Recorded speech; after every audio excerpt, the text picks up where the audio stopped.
Welcome to Halftime Heroes with the latest sports news from around the Mornington Peninsula. With Adam Kelly, Peter Susovich, Neil Craig, Lee McQuillan, Luke Harris and Chris Gamble. Take it away, Adam. G'day sports fans and welcome to the Halftime Heroes, proudly brought to you by Toyota of Frankston, Mornington and Rosebud. Of course, they are the new Halftime Heroes sponsors for 2025 and we welcome them dearly because who doesn't love a Toyota? I personally drive a Hilux because they're just great vehicles, Commish, aren't they? Absolutely. Welcome to the Halftime Heroes. As I said, we're up to episode 10 and we have just seen round 7 in both Divisions 1 and 2 played out. It was the recognising reconciliation round. Nailed that for the first time tonight. Well done. And it was, I'm almost ashamed to hold the last name that is Kelly because my brother, toe punt, it was actually the toe punt shield between Sorrento and YC as well this week. And we will go through the review of round 7. But it was the toe punt shield, thanks to RPP for going down and covering that game. And I believe Vossi handed over the shield, which was absolutely fantastic and very fitting, nice. I would have thought, as I go around the room and we do every single day. Oh, actually, before I do, if you want to get involved in the Halftime Heroes, make sure you hit us up at halftimeheroes.mpfnl@gmail.com, or you can find us on Facebook and Instagram and Vimeo and the like. And I think that's it. Hello to you, Commish. Hello, Adam. We're feeling a tad loose tonight, aren't we? Yes. No, the last 10 minutes has got anything to go by. It is very, very loose. Very loose. More than that's all straight. Hello to you, Chief. How we going all? It's been very good, very good. Very good week. Fantastic. Gammers, hello to you. Adam, boys, how are we? Very well. And the reason why we might be loose is because this man's back in Suss's garage and he goes by the name of Luke Spook Harris. Hello, Spook. Hello, Adam. How are you, mate? Oh, mate, tops for you being here, brother. Don't you worry about that. Ready to go. Oh, we are ready to go, aren't we, mate? There's been plenty happening. We're going to jump straight into the Division 1 football show. Now, this week, Suss, the Division 1 football show is thanks to Hen's Teeth Tattoo Co. The new sponsors. Ching, ching, ching, ching. Just got some work done myself on Saturday. What'd you roll with, eh? No, just a calf, just a little calf. I'll put it up if anyone's interested. Cow. Well, no, it's a very small calf because I've got fucking chicken legs. Oh, right. What'd you get on the calf? Postage stamp. Oh, so it's for the family. It's in honour of the family. So it's a compass. And with an anchor, and then instead of north, south, east, west, it's got all the family's initials and birth dates inscribed in. Beautiful. Very nice. Very nice. But Cal Stumpy looked after me down at Hen's Teeth, and we all just happened to be talking about the Halftime Heroes. And can I just say that someone said, I recognise someone's getting a tattoo, and said, I recognise. Where do I know you from? I shit you not. So, of course, my fucking head just swelled. And then the Halftime Heroes come up. And then Erin, who's the owner of Hen's Teeth, she said, I actually wouldn't mind jumping on that. That sounds very good. So, I was on my belly getting me calf done. It looked rather ordinary, that photo. I didn't know whether they were giving an anal probe or get a tattoo, to be honest. Put that photo up. Recognise that bush in the Mardi Gras. The butt plug just helps take the pain away from the Nothing short of a couple of fingers in the arse to sort out the tattoo. Absolutely, exactly. Nothing like a good prostate milk. Gammers. Let's jump straight into the Division. I'm silent over here. Let's jump straight into the Division 1 football show. We did see Mount Eliza hosting, of course, Rosebud Football Netball Club at Emil Madsen Reserve. Rosebud too strong in the end, albeit an umpire going down. Two umpires. There was two umpires. There was two umpires going down.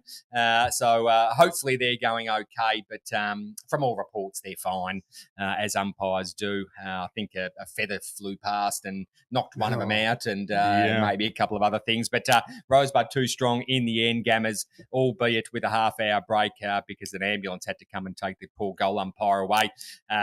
59 minutes second quarter or something. Yeah, Ooh, yeah, geez, no, could she have had a was. nap. Yeah, exactly right. She went long in the best for Mount Eliza. It was Jasper O'Neill, Damien Masidi, Fletcher Bain, Daniel D'Alberto, and Chris Carey, and they played with 33 points out of a possible 42. And for the Buds, can I just say they are up and about. Campbell Huswaite, Matthew Cumming, Stephen Cumming. It was a red affair. Double sauce. Yeah. Double sauce. The big sauces, Kirky Dixon and Zach Maynard, and they played with right on the dot 42 points. The Cummings brothers absolutely fired. Height was always going to be an issue there.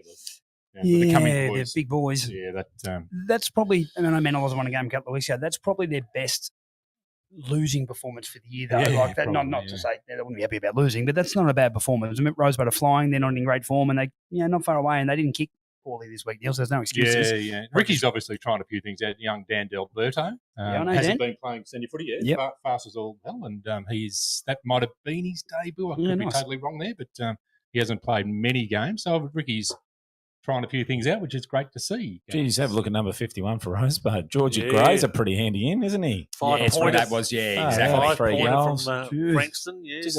Did Rosebud win if he's not playing? 3 goals in a close game.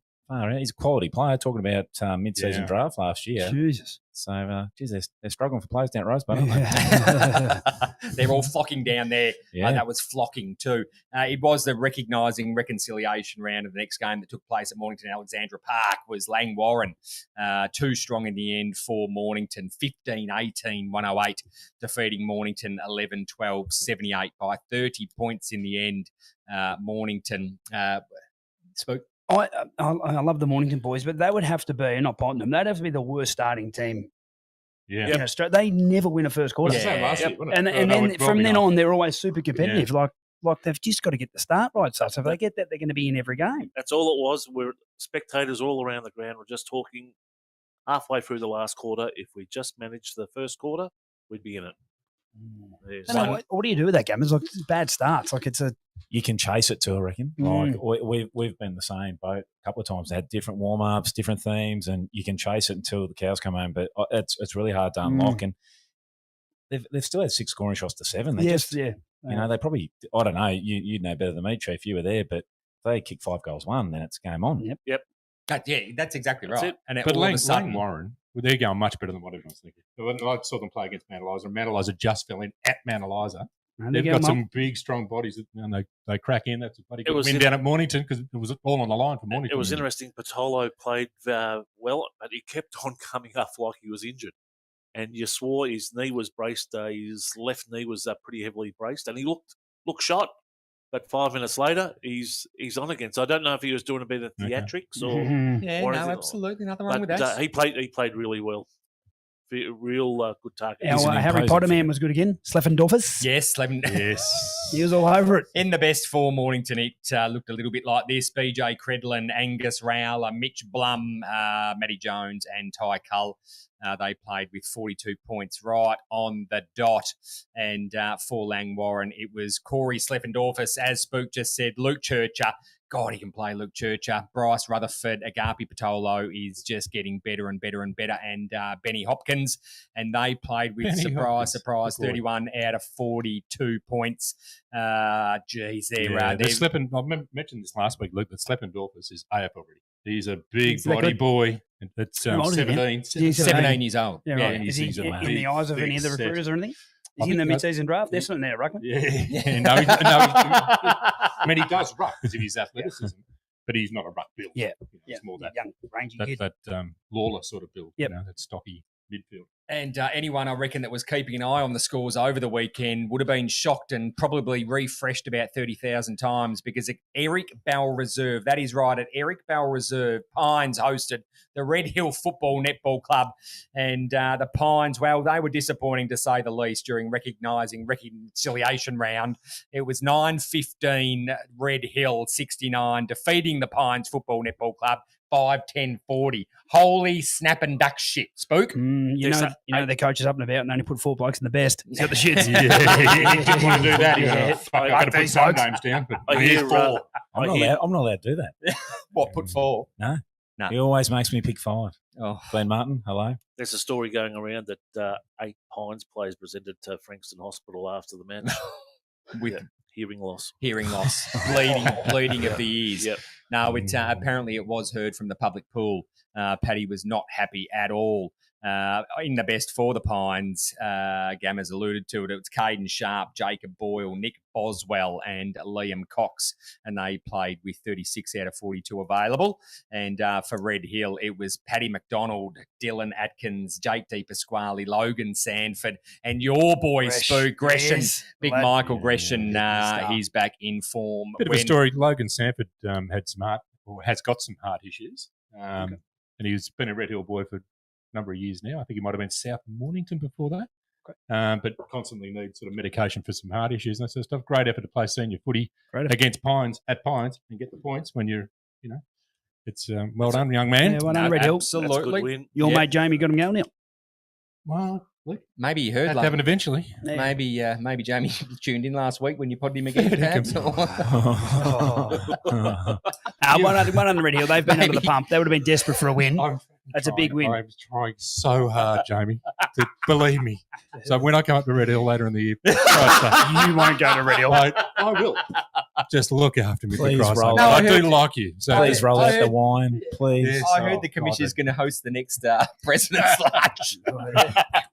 You've been dodging fucking But, fine it's, cuts of meat. Good win. Nah, very good run. For Very. new coaches. Don't eat mushrooms up there. How does that? Oh no! How does that?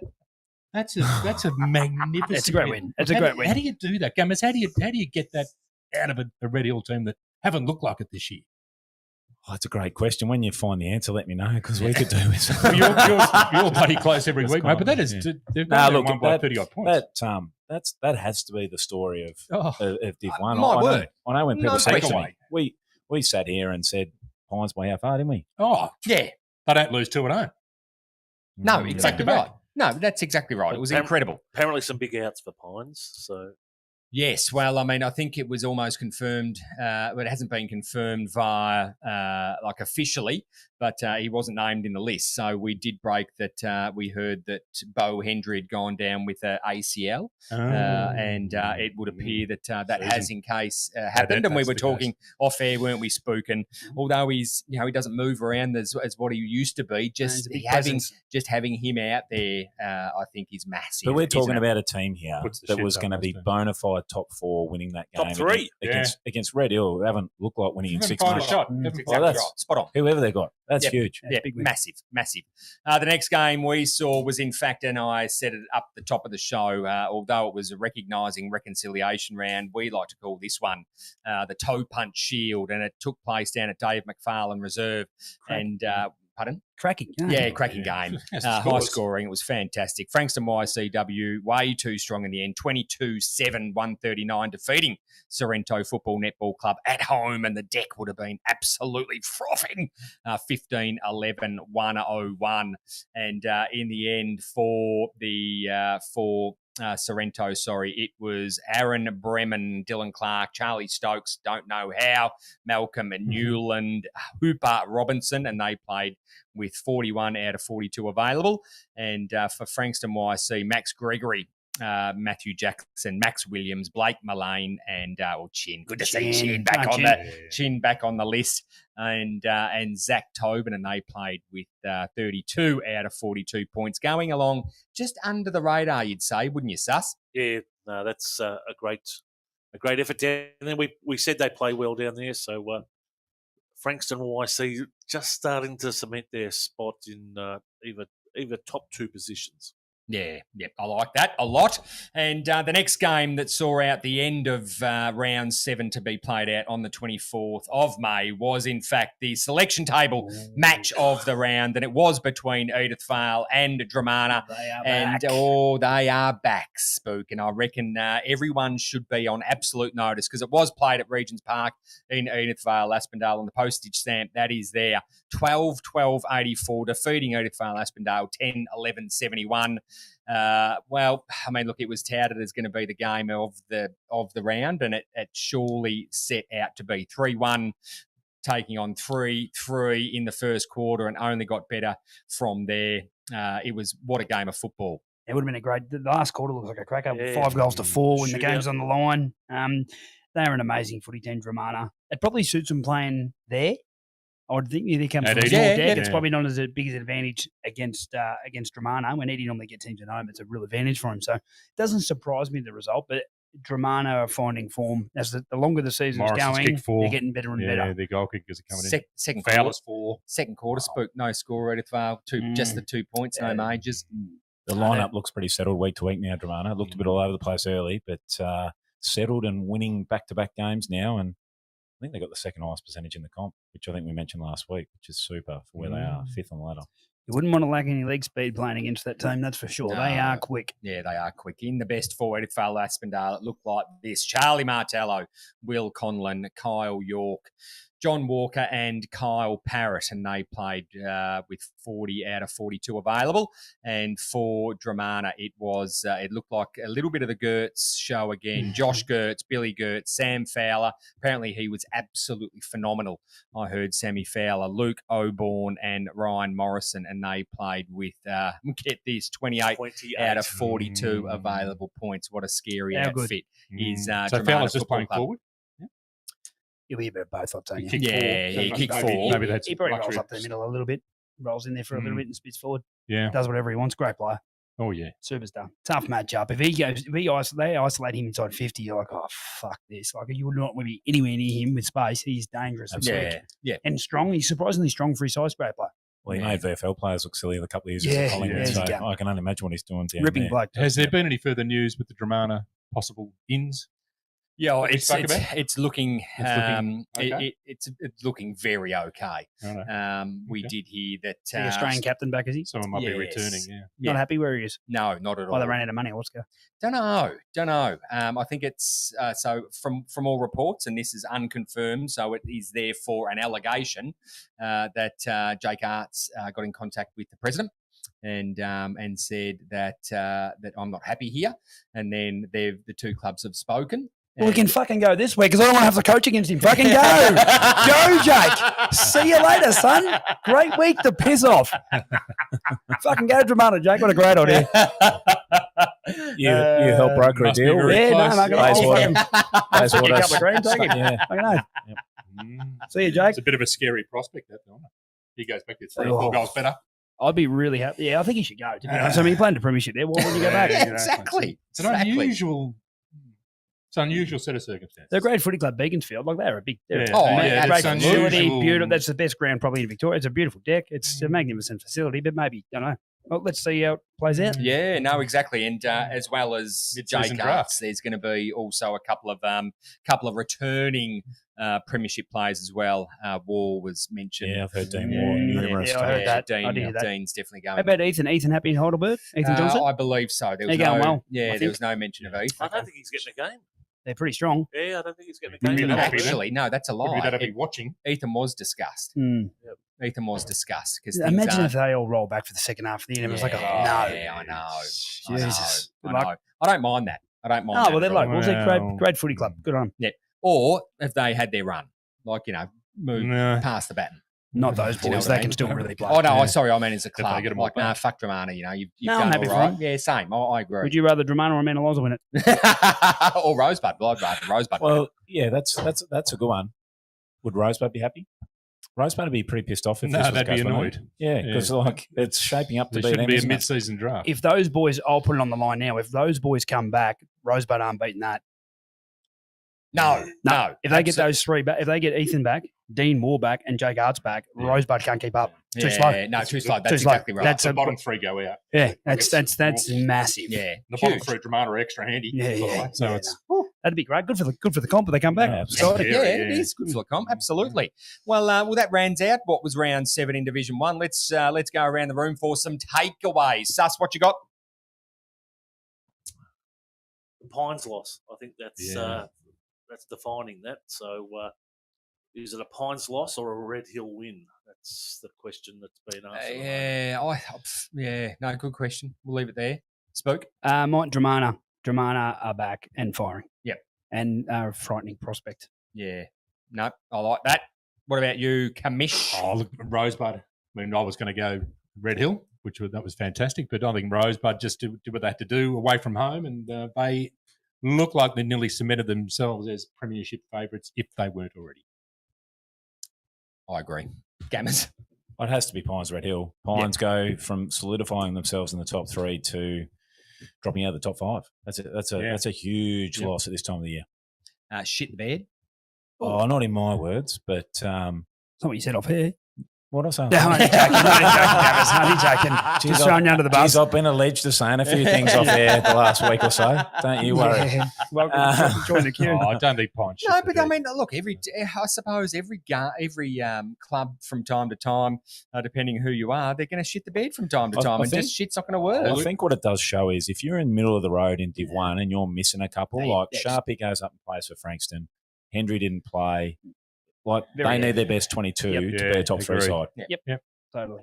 No. Having got the depth. There's no free hit. Even who are on the Red Hill are down the bottom. In Div 2, no offence, we'll get there, but Div 2, there's about 5 teams where it's an absolute fucking free hit. Yeah. Div 1, it always that's a lot deeper. So if you're off, you can be beaten. You can only imagine the week Red Hill have had after losing to Mornington. I'm not knocking Mornington, but Red Hill would have taken that real bad. Real flat. Yeah. No, absolutely. Well, let's have a look at the upcoming round. It's going to be round 8, and it's going to be played this weekend, which will be over the Saturday, the 31st of May. And the first game to take off is Dramana at Dramana Recreation Reserve, and they're taking on Mount Eliza. It's set to be, it's going to be big. It doesn't get any easier, does it? No, it doesn't. We've got 11 rounds left, and the Mountie boys have got to win 9 of those to look at playing finals. Tough road here. Will they make finals now? No. Jeez. Oh, shit. I like it now. Can we at least? They've got to win 9 out of the last 11. Can we at least pump this up? It's the grand final rematch. Let's pump it's a great game of footy. It is the grand final rematch. They won this match last year. Not going as well. well. They did. That could be not going anywhere near as good. No, it's one of two things. This game, it's either Mount Eliza can come together, get a massive win, and get the season back on track, or they are fucking torched. Yeah, that's one or the other. And you wouldn't. It's probably the worst team you can come up against, by the way, under that pressure. Because if they get on top of you and get going, there's just too much to do now. It's a lot. But if they win that, let's hope. I just round the room. Paper. Round the room, please. Who wins this one? Dramana comfortable. Dramana. Dramana. Yeah. Dramana. Yeah. It's not going well enough. Gammers. Dramana. Yeah, I think we're all. Did you tip Dramana? Yeah, I think I'll beat. I tipped Rosebud last week as well. Yeah, you did. Did you? Yeah. Can we rewind the tape? They're just not going well enough just at the moment. Is Bob playing? Just at the moment. Bob playing? Injured. That's a huge loss. Yeah. Didn't play against Rosebud. Didn't play against Langwarren or Rosebud, and won't play this week. He's a star. Yeah, he's a star. Yeah, absolute star. Absolute star. The next game is Frankston taking on Mornington. Frankston YCW, that is, taking on Mornington at John Coburn Oval. But again, it's not really going to get any better for Macca and Newey, is it? It's a tough case. Not only are they going up against YC, that ground is so foreign to the ground. It's a big deck. It's double the size. Yeah. I love the Mornington boys, and I hope they can hang on and just put in a good performance, but that could get pretty ugly. Yeah. Big season. They're playing a lot of kids, Mornington. You've got the big bodies of YC. It's got sort of 60, 80 points written all over it. Could do. Agree. Do you continue with that, injecting a couple of kids? You got to. You do. Yeah, they know. They're even doing against a great YC. job. Yeah, of course. Give them the opportunity. Yep. That's where they're at. Yeah, You've got to keep playing the kids. Yeah, exactly. There's no point in playing a 25-year-old bloke that's played 30 games of seniors that could come in and maybe impact a little bit. He's done what he's done. Bring the kids in. You're untapped. You've got to expose them. Yep. That's the way it's a part of the bigger plan. It is. Yeah, of course. Yeah, they know what they're doing, those boys. Yep. No, absolutely. Sus? YC. Yep. YC. I think YC for everyone. YC. Yeah, fair enough. The next game this is going to be a good game, and it was almost a selection table match of the round. It's Langwarren taking on a Red Hill Football Netball Club at Lloyd Park. You'd say Red Hill's found some form, and we know where Langwarren sits. I think it's going to be a contested game and potentially one out of the middle, I reckon. This one has potential to change the top 5 altogether as well. So, yeah. I'll tip Red Hill. I think I know Langwarren are going great. I'm just going on what I saw in the pre-season. I reckon they fell over the line in 3 or 4 games early, 3 in a row. They just won. I know Beatty's a good fella and they're going all right, but I think Red Hill will win that. I'm waiting for Langwarren to drop off. I don't think they play finals. That's my view. Yeah, no, fair. That's fair call. That was just my early call. Yeah, I'll back fair myself call. there. I was with you until I watched them live, and they can seriously play footy. Those boys, those Langy boys, and they've moved it really well. They've always only moved 10 the minutes ball to go. really well from the back so half. Langy will beat Red Hill at Langwarren. Yeah, I tend to agree. I reckon they'll be Warren. back. Yeah, but you don't like Jamie. Like it's, Jesus. it's a joke. It's a joke. It's just a joke. Just, It's just a but joke. they play that ground Yeah, so they do, well. they do. Sus, did you give us a tip? Langy. Yeah, Gammers. Langwarren. Yep, and Spook, you went Red Hill, didn't you? Yeah, your mate Jamie. Yep, very good. I don't mind that. The next game is, and this always is just a hot game of football. It's Pines taking on Shit out of each other. Sorrento Football Netball Club at Eric Bell Reserve. I'm almost fearful for the Sorrento Football Netball team. The Pines got 3 home games in a row. Fair effort. Yep. Yeah. Wow. Yep. Nice. They're going to pay their dues later in the season, isn't they? Yeah, we want to win. this, Wow. Yeah. They're going to be Pines. The rooms are going to be smoking hot. Yeah, they will. They're going to be fucking They will bristling. They will beat the absolute shit out of Sorrento. I reckon Sorrento win that. The physicality of Pines and their bigger bodies and all that, you just don't get physical with Sorrento. Like No. the Clark boys and Beverly, they're a big, strong team. Yeah, they are. Cameron and half back. I think they'll win. Sorrento. Yeah, I tend to agree. Sorrento travel well, and they love taking on the Pines. So what's the injury toll at Pines? Do we ever got an accurate? Now we'll give Looks like Hendry's done a knee. Yes. Who else? a couple of the VFL.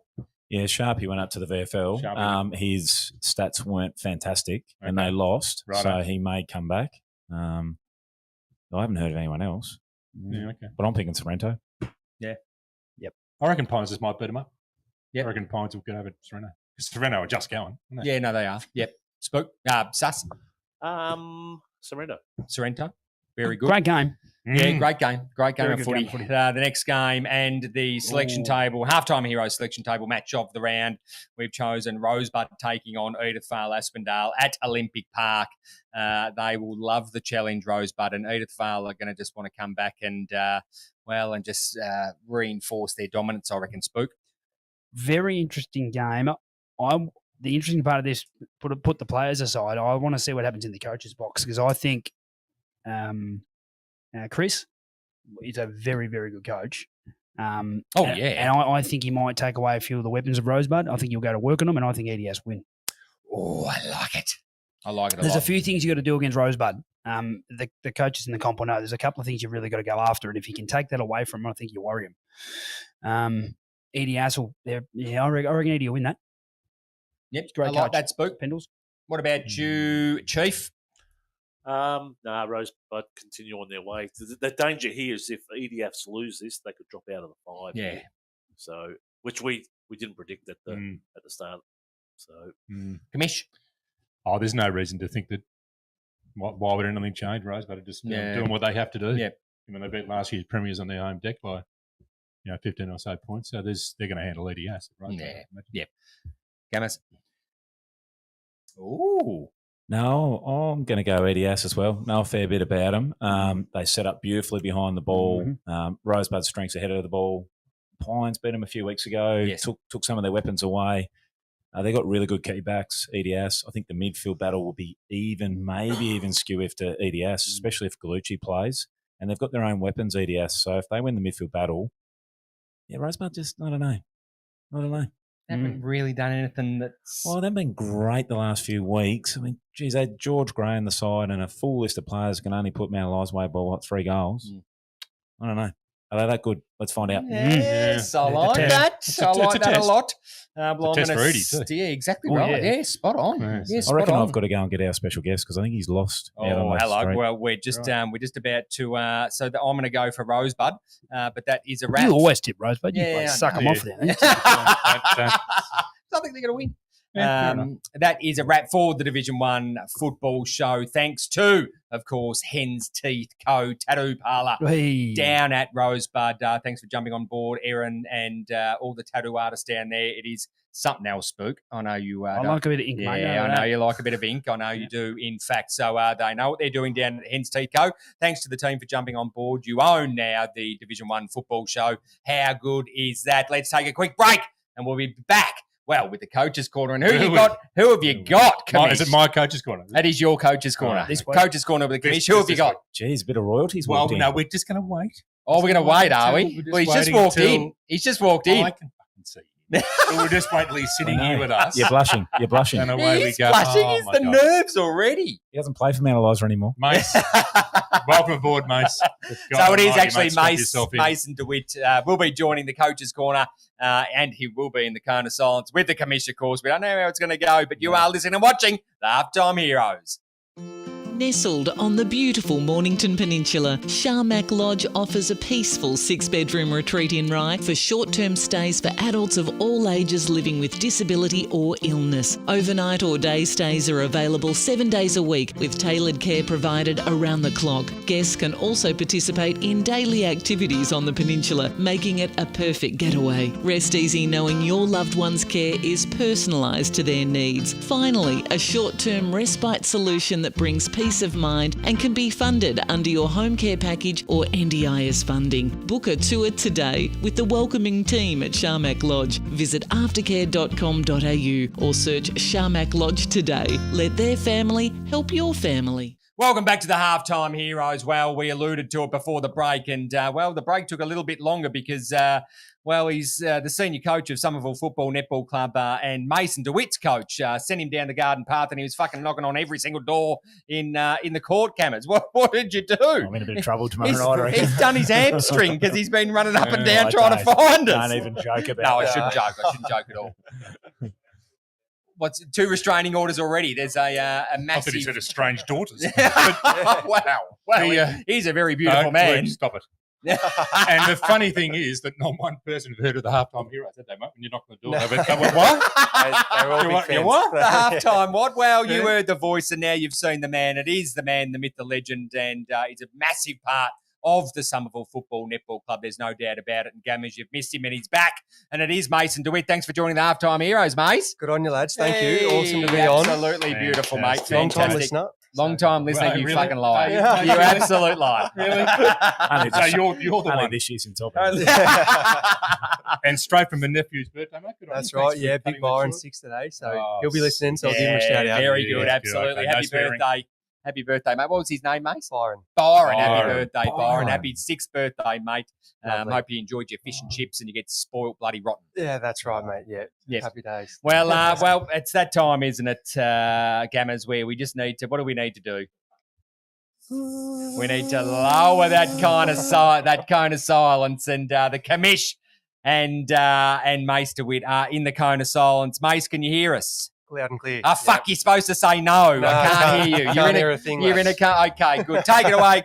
Commish, if you can hear me, take it away. Never works. Week after week, it never. I should have known. I listen Never. to this show every week. So Yeah. I should have known. I should have known. Right, I don't know why we. Anyway, Mace DeWitt, thanks for coming in, mate. Thanks, And lads. we know you made a special effort for your nephew's birthday. We do appreciate it. No, of course. Let's go back through the footy. I want to spend a lot of this time on Speak and Share. Awesome. But let's get down to the footy side of it first and get through that. Beautiful. Come from a long line of footballers. Your dad was at Devon Meadows. That's right. He played how many games at Devon Meadows? No, I couldn't tell you, but I do Well, know. you might would have watched him. Well, I'd normally get that I'm the second best footballer in the family. Right, So, right. From your dad? I think he's got a pretty good resume. Finished off his career at Devon, but yeah, had a fair career before that, and still likes to kick around now and lend his advice where he can. So, yeah, I suppose I owe him a bit of credit to my career. Yeah, okay. He's a good man. He's a tough player back in the day, which I like to think that I've Yeah. got some of that within me. Whether I don't look that way, I'm sure, but. Yeah, no, he had a pretty good career and he loved his time down at Devon in the local leagues. So, Okay. follow Where around. was he before that? Yeah, he was South Melbourne was his main Righto. main gig up there, and then he had time in the VFL and Waverley Park. And, floated Right. around, but Okay. yeah. So he was the better DeWitt. Well, that's right, mate. I'm the second best in the family. Yeah, he's got me. Yeah, left and right foot. He's definitely got me in that sense. Has he? Yeah, No, you're like left right foot when Oh. they're working. the left's all right. When they're functioning. When they're going, There's that's been right. some injuries. There's been some injuries lately. Hasn't There has, You've yeah. been through the woes of late. Frustratingly, yeah. Yeah. I hate watching. I'm definitely not up to my coaching career yet. I definitely want to be out there assisting where I can. So, yeah, I'm back now, and I'm happy and pulled up well from the weekend. So hopefully I'm flowing on for the rest of the year. Yeah, fantastic. Mount Eliza Junior. Yep. Come through all your juniors there. You went to Frankston in 2018. 17. Good Sorry. one, Gammers. No, 18. 18, you're No, right. it was 18. Yeah, it was Yeah, 18. thanks, Neil. But end up playing 60 odd games at Boxhill. Yeah, that's right. Yeah, just the 1 year at Frankston, then went over to Boxhill. I suppose, coming out of the TAC, and I was fortunate I had a few options of where to choose to play new VFL footy. Obviously wanted to be drafted, and like many, that opportunity didn't come. So my next best bet was to play some VFL footy. Had the year at Frankston, and met with a fella from Boxhill and went for lunch, and he sold me what that looks like, and there was a little bit of interest from Hawthorn at the time, so I definitely wanted to chase that, and went up to Boxhill for definitely no regrets there. I absolutely loved my time at Boxhill, and great coaches, great players, great facilities. Very fond memories. Did you ever get close to cracking into the? Yeah, I like to think that because I remember talking to you a couple of years ago. And you were bloody close then. Yeah, that's probably why I stuck around for the years that I did. I felt like I was never too far off. Used to do the pre-seasons with Hawthorn and the pracky games, and didn't feel out of place. So I used to think that maybe I'm not too far off this. You need a little bit of luck to go your way. So I suppose, I was that little step off. But yeah, I mean, I backed myself at Boxhill and personally went well at Boxhill. So I like to think if you're not too bad at VFL level, then you wouldn't be too far off AFL level. So wasn't to be in the end. And the last few years, I was just really happy playing some good level footy with some good people around, and finished off my VFL career up there. Yeah, okay. Yeah. So you were in and out of sort of Mount Eliza whilst that was happening. Yeah, correct. When you weren't playing for Boxhill, you were down at Mount Eliza. Yeah. And then our world fell apart because you went to Summit. And that was like the hugest scandal. Remember at the time, it was like, what are you, Mase has gone to, why is he gone down there? And what are you, Mate, bigger news than I thought. Huge. It was huge news at Mount Eliza, I can assure you. So how did that, why and how? Yeah, I suppose the why, I've got a strong love for Mount Eliza. I obviously developed my footy career there, and no bad blood with anybody that was there and is there now. I definitely got a lot of respect for the way they do things. I suppose coming out of VFL, my mindset changed a little bit, that if I'm playing local footy, I'm just having some fun now. I love to be competitive, and I'm always going to want to strive to be the best player I can be, but it's a little bit more for the love of the game now, the social side, the playing with mates. Had a great connection with Gammers. He sold a pretty good picture of how we would do things together, and that was. So he poached. Yeah, I suppose so. Some of my best work. Good on you. Your only work. I'm surprised you haven't seen the slideshow he put together yet. He's we actually haven't seen the slideshow, but can't be aired. Can't be aired.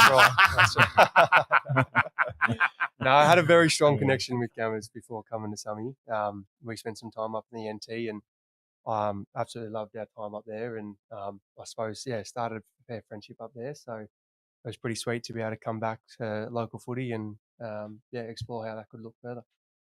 Bloody close to winning a flag too for something. Too close, yeah. Half time looked like winners. That's right. Yeah, I reckon Did it feel like winners in the room? Absolutely. I felt like we were on top. Yeah, you were. We beat them, a couple of weeks prior. We knew what we needed to do. Credit to Mornington, they knew what they needed to do as well and executed better than us. So, didn't like losing that day, that's for sure. No. Yeah, that's when footy stinks, and that's how it starts like that. Yeah, definitely. Yeah, there's a few bad injuries like that, wasn't there? Yeah. And Newey started to dominate. Newey does his thing, that's right. Yeah, he's a very hard man to stop. Yeah. Speak and share. Let's get down to really why we want to talk to you. And with Nate Scagarini and Ben Parrish. Yep. I read the website that you got. It's really good, man. It's fantastic. It's a fantastic setup. Thank you. Give it to you. How did it all come about? Why and how again, mate? Yeah, I mean, part of the reason why I'm happy coming on this show with four blokes sitting together talking about this stuff is super important and a message that we want to spread. So, going back a fair few years ago now, almost 4 years, reflecting back to the NT, we were living up there, and one of our good mates, Josh Curran, obviously a strong connection to yourself, Neil, and the Mount Eliza Footy Club, unfortunately took his own life to suicide, and absolutely rocked our friendship group. I suppose the Mornington Peninsula in general. He was a very well-connected man, captain, former captain of the footy club, and playing it right at the time. Yeah, correct. Yeah. And so that sort of, we came back from the NT a little bit earlier to attend his funeral and to be around our friends and family, and working in the local school at the time, Mount Eliza Sec, and absolutely loved working up there, but was seeing the effects that was having with young males in particular, but all genders, I suppose, not talking about our mental health. And coming out of COVID, some of the social pressures and social anxieties that were surrounding being locked down and then having to all of a sudden come out and socialise again. We were seeing that younger people were struggling on how to talk about their mental health and how to navigate a problem in their life. So we sort of come together and had absolutely no idea how it looked, but started an Instagram page because social media is super powerful when it's used in the right way. So formed what is now Speak and Share, and was very guided by our community at the time. So originally started off, we recreated some skit videos, some absolutely poor acting, but that was a big part of it. You don't have to dive too deep in the socials. We'll be diving. And that was 2021? Yeah, correct. Okay. Yeah. So just at the start of COVID, I guess. Yeah, it was start-ish. The sort of in and out periods. Yeah, that's right. Yeah, but everybody had access to social media, so that was the way that we could influence these people. We were living close to each other, and every video we put out had an underlying message to it, and that was always to be checking in with your mates during this time. And if you've got something going on yourself, then you need to reach out and seek that support. Yeah, that's great, mate. It's fantastic. You run a number of programs, don't you? There's we do. There's any number of programs that you can get into. Yep. How would someone go about doing that? And I suppose you've got to be courageous enough to go and attend one of these sessions too, don't you? Yeah, for sure. That's the first step in any of this stuff. Is you have to jump show in. your vulnerability. Yeah, show your vulnerability, and there's a level of bravery to that as well. It's often a hard thing to do. So. So it's evolved into, we're 3 school teachers, so we were pretty big that we wanted to have a school program. So that is our main one today. We have a sporting club program and a workplace program as well. And then we recognise that if that you don't fall into those categories, that we love to run community events throughout the year as well. So you can voluntarily come down and join us for many different events. We recognise the Men's Health Week, Women's Health Week. We run a fun run later in the year. So love to provide many different opportunities that you come and join us. And we talk about our mental health, but at the same time, we love to shed a light on, a lot of the time when we think about mental health, we think of mental ill health, but mental health can very much be pumping up our mates, celebrating the little wins and achievements in life, and also being proud to celebrate our wins and achievements of those around us as well. Fantastic. So 3 of you do it full time, yourself, Nate, and Ben. That's correct. Full time into the program. So you're scattered around running the programs through schools or wherever. The 2 boys, Ben and Nate, are full time. I'm still 3 days a week. I work down at a small primary school down in St. Joseph's, Crew Point down there. So 3 days for me and 2 days down there. Yeah. Right. Okay. Yeah, purely by choice. Love the primary school and want to keep that connection, but obviously want to see the success of Speak and Share as well. Oh, that's fantastic. Yeah, that's brilliant, mate. It's a good balance. Where to from Summy? Are we just Summy now? You're 27? Bayswater? Are we just, does it depend on Gammers, where he might go? Sorry, does he still what are we doing? Oh, mate, I absolutely love Summy. As Gammers would know, I don't like to look past a couple of weeks in advance. Don't know what I'm doing tomorrow, and I really like to live that way. Especially when we talk about this stuff, you don't know how long you got left, so you got to live like it is like that. So, it's definitely happy at Summy. Got a lot of good mates there, so I can see that continuing. Who knows if the body holds up and they still want me around, I'll stay around. But definitely Summy at this stage. Yeah. And Gammers tells us he's sort of lauded down there at Summy, isn't he? He's like the halo, the little thing every time. I think when he walks around. I think when we arrived in 2023, I just think it was a different feel around the place. Yeah. I do know a lot about the history of Somerville now because I went and found out about it. But I think when we brought in the personnel that we brought in 2023, it kind of changed the direction of the club a little bit, and that probably contributed to the success we've had in the last couple of years. Yeah. So, he is. Yeah. Oh, he's easily recognisable. He plays the right way. He plays good footy, and I think supporters of all clubs love watching him play. Yeah, no, that's fantastic. What's your feeling on we don't play representative footy anymore? So what from a player that probably would be playing representative footy, What's the feeling on that? Mate, would love to. Yeah, I reckon good question. there's so much talent in local footy. Isn't there ever? Wouldn't it be great to get it all together? Yeah, I reckon. And I reckon you'd see a lot of blokes jump into it. We're all competitive beasts. We want to be playing the best footy we can be. And if that's against the best opposition, then I reckon we'd jump into it for sure. Yeah, I'd put my hand up for it. No, we need to start pushing that one too, boys. Mm-hmm. Some other barrows to be pushed. I like Another barrow. Yeah. Any sensible questions from you guys before we get Oh, well, to let's the just lift that kind of silence. So that was a very informative chat from all reports. We got steamy and didn't. It's the kind of silence comes up. So what was that question? Sorry, Neil. Any questions for your young trooper here? Oh, no, I'll pass around the floor. I think I know a fair bit about the boy. I was just going to ask Mase what your time in the NT. I had a son that went up to St Mary's and played there for a season awesome. and loved it. Yep. Played in the flag and thought it was the best thing ever. How did you find this one, the standard, the slippery ball, the humidity over on Tiwi that Seth thought he'd never played in anything like? It was 42 degrees and humid through the roof. Yep. How did you find it? How did you find the community and the atmosphere up there? Yeah, so I played for the Tiwi Bombers up there. An experience that, hard to explain. I absolutely loved it and deliberately chose Tiwi. Yeah. I mean, we didn't win a game, but it's probably the most fun football I've ever played. Stayed out on the island with them. They live an absolutely different life and you just have to respect the way that they do things. They certainly have their challenges and the Western ways have come in and have caused some challenges for the way they live. But, we connected with some great people and still stay in touch today. So it's a credit to the people we met. The footy side is, it's exactly how it sounds. It's unbelievable to play out there on the grounds. It's especially in Tiwi. You're playing on a rock hard ground. You got a couple of dogs that'll run on the ground throughout the game. You got folks playing in bare feet. Crazy, the most passionate supporters you could possibly find. A good story I love to tell is my parents actually came up just for a weekend and had a watch of me playing out on Tiwi and got the ferry across and was sitting underneath a little shade thing and sitting at the back row with a big Tiwi community around them. And sure enough, they asked who their son was and worked it out. It was me. And whenever I got the ball, I was absolutely cheered to the bench. They absolutely loved it. And that's just what they do. They're so supportive of you coming up and seeing them in their community and they want to celebrate that. And very, very fun memory. Did you do any Speak&Share work? Yeah, we did. Yeah, we connected with a few schools on the island. So we actually volunteered in a primary school while we were there, and we actually did a little bit of filming with the local kids, which they're definitely not camera shy. They love to be on there, throw them a sticker, and they'll do everything. So, anybody that thinks about that and wants to support, especially places like the Tiwi Bombers, that would love you to bring up some resources and some positive energy and play with their kids. And all you have to do is go out of your room on a 6 o'clock and you can find 30 kids that want to kick footy with you. And it's a pretty special thing. So, fantastic. Very good. Great experience. Yeah. Now, any more sensible questions? That was a good one. That was a good one. Well done, you. No? You guys? No, I'm all right. I've got who's the best player you've played against in the MPFNL? Who do you think right now, in either when you're at Mount Eliza or now in Div 2, which might be the case, it's good players there. Who do you think is the best player you've played against on the peninsula? Oh, geez, I could name a few. Little ball bloke from Bomb Beach is pretty good.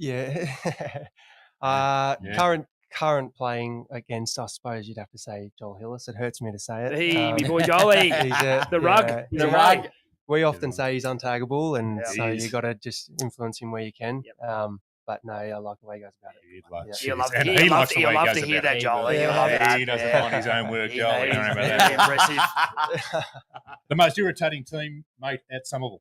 Yeah. Somebody goes, geez, I love you, but you're annoying. Yeah, Corey Badham's absolutely. Corey Badham. Yeah, one of my best mates, but hangs around like a bad smell. Hangs around too, mate. That's what best mates do. Fuck off, mate. Now, mate, three things you'd never do again. I gave you the heads up on this. Yeah, you did. Yeah, I haven't three actually things you'd never do again. When you've walked out of something, you've gone, God almighty, I'll never do that. He'd be the most well-behaved person. He's got He wouldn't have three. He might have one. Mate, I don't know why that came to me head. In year 12, you get a muck-up day. Yes. I put some fish bait in some people's lockers. Oh, yes. And I went to a Flinders, good Christian school. Can't walk around with your shirt untucked sort of setup. Yes, very so much. obviously wasn't received too well, and I had to scrub the floor, the carpet tiles for the next 3 lunchtimes after putting some fish bait around. Oh, so you should. Would certainly never do that again. Yeah, that's right. That was their form of punishment. That's one. Jeez, what would I never do again? If that's number one, you're going to struggle for two. Yeah. I wouldn't stick me arm out.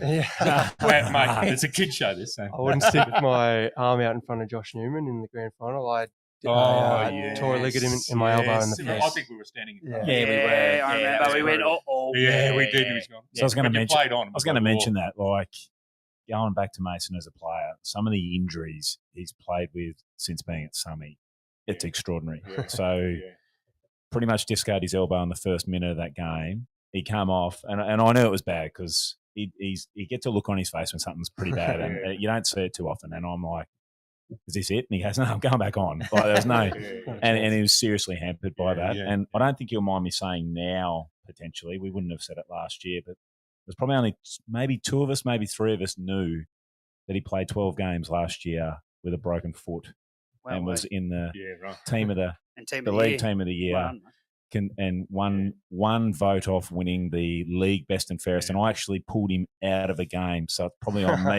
Definitely on you. that he didn't win that. But he broke his foot and just said, "No, I'll have a week off." I think I held him back for 2, and then he played every game. It was extraordinary. Yeah.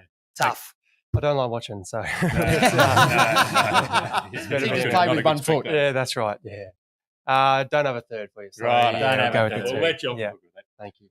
Most of it, we appreciate you're a champion footballer and even a better bloke. Speak and share. Let's hope that goes from strength to strength. We're quite sure that it will. Thanks, with lads. the numbers that are coming through now. And mate, it's been a pleasure having you in. Appreciate that. Thanks very much for having me on. Love the work that you're doing. So yeah, obviously anybody else that wants to jump on, we love a listen, and we'll be listening for many years to come. Hopefully. Good speaker, isn't he? Good speaker. Very smooth. Normally I'd have a list full of questions. I'm in fucking awe of you, mate. So fair dinkum. You rock hard under that, mate. Be careful. Nearly 2 What, good, isn't he? what is just 27 years old, school teacher, tick, tick, tick. Yeah, Mate, you're an impressive man, and love what you're doing with Speak and Share, because it's definitely very important. Obviously we know what's happened with the Selwood twins, and there's I mean, God, that was a really with bad comes, I think, good. So with that, I think it's so important. No matter your age, no matter your sex, like you said, Mase, it's definitely something that we need to keep the lines open. And even if you don't think, Spook, that you're doing as well as what you think you should be, or vice versa, and if you've got a mate that you're a little bit concerned about, then make sure you ask him, he or she or whatever. Take him out for a coffee. Yeah, absolutely. That's Just right. go and Eyeball have a chat. Yeah. Don't text them. Eyeball them. Do you want to give your social handles and stuff a plug, Absolutely. Mase, please? And then if I'm allowed, I'm allowed to ask a question to you, lads. Is that Yeah, for sure. Yeah, 100%. Speak and share. So speak. Do we need to put the code? Smoke one. I'll tell you what. I want one now. He's asking me something. Speak_share on Instagram, and then the website www.speakandshare.com. So all the information you need is on that web. So we'd love people to jump on and check it out and help us spread an important message. Fantastic. You touched on the Selwood brothers, and obviously devastating news. The AFL, do we need a mental health round? Oh, Is it time? Absolutely. We're up to our fourth round of one round of Doug Nichols. Yeah, we get plenty of we get that shoved in our face. I would have thought it would be probably one of the most important to have. They should have had one well and truly by now. Yeah, happy for to sure. hear that. Yeah. And 100%, we should do one locally too. Yeah, no, absolutely. So I like that, mate. How do we get that going? Yeah. I think clubs are doing it well. Like, I know in my time at Collingwood, we spent a lot of time on it, and we would have a week set aside at the club. And at the Saints, we've been talking about it as well. But yeah, knowing I know Scott Selwood really, really well, so it was a tough week, and I think they would. I think what that family's done for AFL football, it could even be a legacy thing attached to the Selwood name, that we do a mental health round. Would absolutely love to see it. Yeah, I think that message needs to be on the big stage, and there's a lot of people look up to those athletes, and rightly so. They do a lot of incredible work. So if they can push this important message, I think it needs to happen. And equally local. Yeah, spot on. We can do recognise and reconciliation. I think it has to start. I think part of it has to be started local. Here, I'll fire one back at you, Mase. Yep. What does it look like?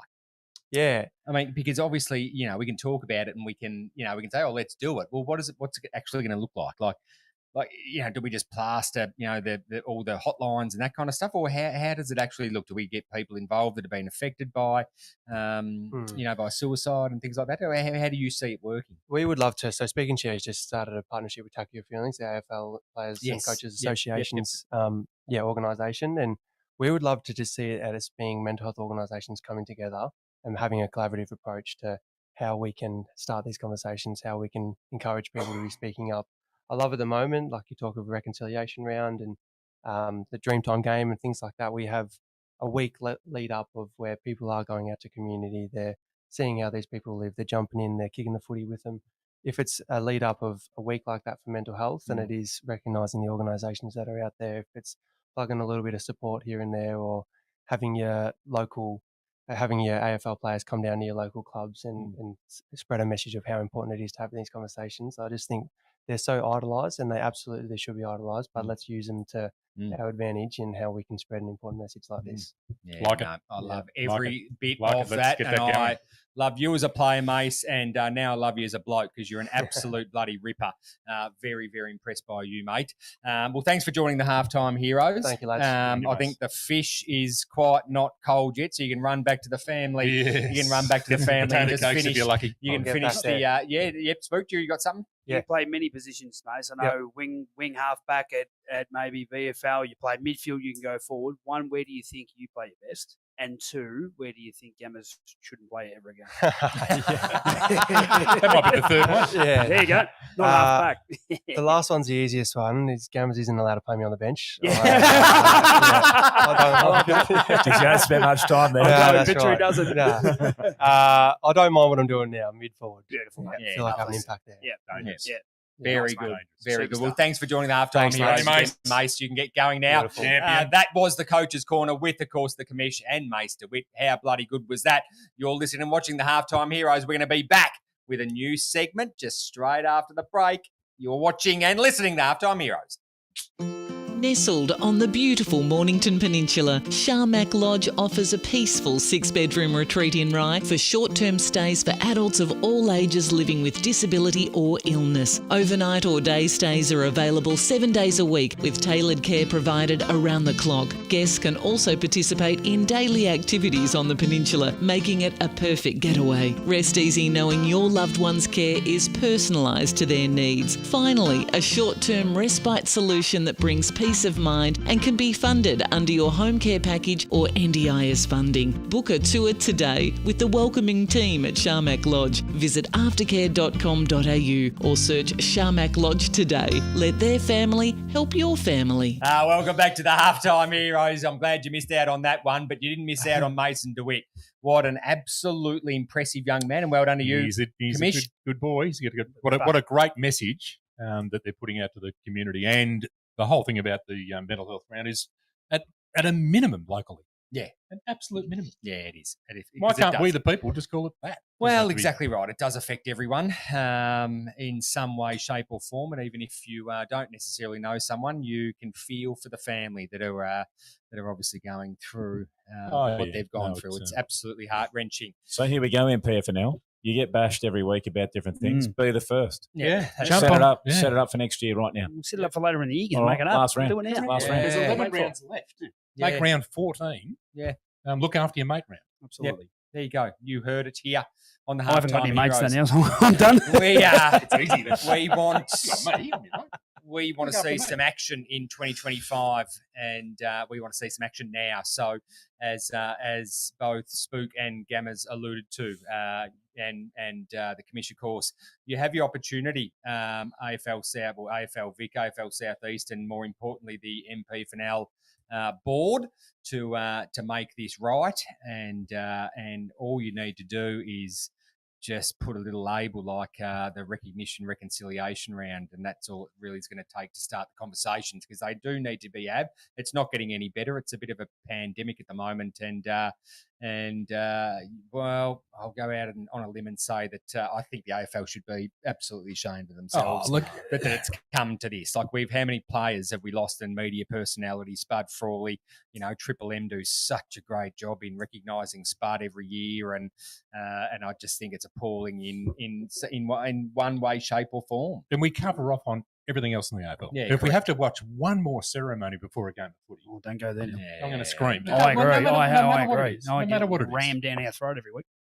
You're up, Chief. We've got a TAC round coming up, which is approximately the 26th of July. And then previous to that, I don't think we have a Pride round on the 28th of June. Oh. Of course we do.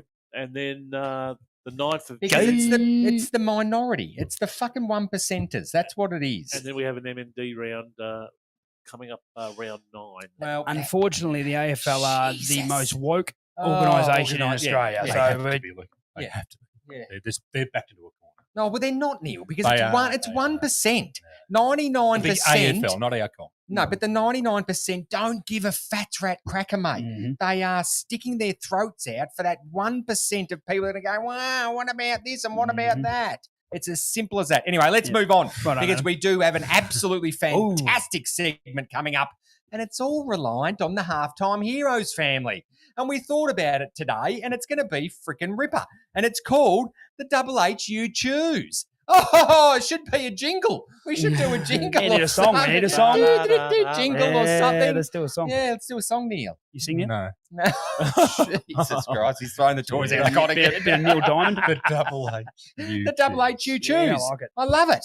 Very I love good. it. So what do you got for us, So, Spook? so what we're going to do each week, we'll bring up a couple of players that you'd rather, if you're playing a game for your life, who would you want, and maybe even chuck a couple of coaches in there. You I never like know. it, So yeah. the first, we've got some good players on this list, and who would you choose?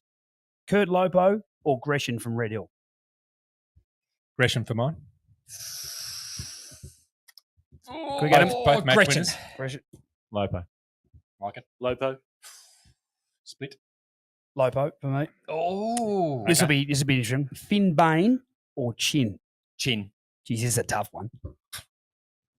Neil? Exactly. Neil? yeah. Fucking weak as You've been torn. Yeah, fair You've enough. been torn. No, You have to take that hat off. Yep. Yeah, That's fair. Who'd you pick? Finn for me. Finn. Finn for me. God, I'm a Okay, big good. medalizer before. Keep Gammers. that on. Keep that on. Chin for me. Yeah. Finn. Yep. Oh. Like it, so. Fucking Gee. hell. Chin by a country mile. right? Yeah. Yep. And the coaches. Oh, I love it. Danny Aids or Paddy Swain? Who would you rather coaching for a win? For a win. You've Right got now? that bloke at the helm. Right now, right if you've now? got Danny Aids or Paddy Swain, who would you want coaching your team for a win? Paddy Swain. Oh, I He's think- been there and done it. Yep. Yeah, no, that's fair. Yeah, but so was Just my Danny. opinion. Yeah, mate. It's a good call, isn't it? Yeah, it's a good one. It It's a is. good- It's very good. You go. Yeah. Oh, I'm going to go Paddy. Jeez, can I answer this? Yeah. Yeah. Good again. Danny. Danny. I'm going Danny because he's got tattoos. Well, Paddy, Fair enough. And can coach. Paddy's bigger. And can coach. Paddy's taken all my players. Exactly. Hold on. How do you know Paddy hasn't got tattoos? Or none that I've seen. Oh, He's got a Neil, can you help us Yeah, out? exactly He's- right. The word is he's got a tramp stamp on his Yeah, back. exactly. So get to the halftime heroes socials. Yeah, we'll have we it up need to there. know. folks. Absolutely. So what we're going to Take your do vote. is the chief is going to put together a sort of not like a lookalike, Tattoo but the two. montage? Pardon? A tattoo montage? Yeah, tattoo montage. No, we are the two players. We want you to choose and have your say because it's going to be very interesting. Yeah, And then we will I read like it. out next week what the results are of. So just for the halftime hero family spook, just quickly run through them again. Kurt Lopo or Gresham, Chin or Finn Bain, or Danny Aids or Paddy Swain. I like that Who a do you lot. choose? And Sus, you've got something in mind? Oh, we might give a prize out to some lucky contestants. Very Oh, good. Oh, there we go. Very good. What have we got? What have we? We might have a couple of hats. Oh, Might have a Hey. couple of Righto, hats. good. Quality I hats. like that. Sus will send a hat off and his tub of big lube. We'll go with it. It'll be beautiful stuff. Make sure we I've swapped lube, actually. It's kind of one was he found one that had a bit more slipperiness to it. make sure we put in a hard container because I don't think they're too it's gone the water base. sturdy. No, they're probably not. Aren't they made Card- in? Cardboard. Yeah, well, we'll have to get a Frankston Toyota logo. Yeah, we it. do on the Yeah. side. On the side. Oh. Mornington and Rosebud Oh, Toyota. yes, Yeah. absolutely. They're I coming, like that. they're On, coming. on Hen's Teeth. And Hinge Oh, Teeth. jeez, Hen's Teeth. Potato. How good's that? Good looking at. Fantastic. Well, that was Double H. You choose.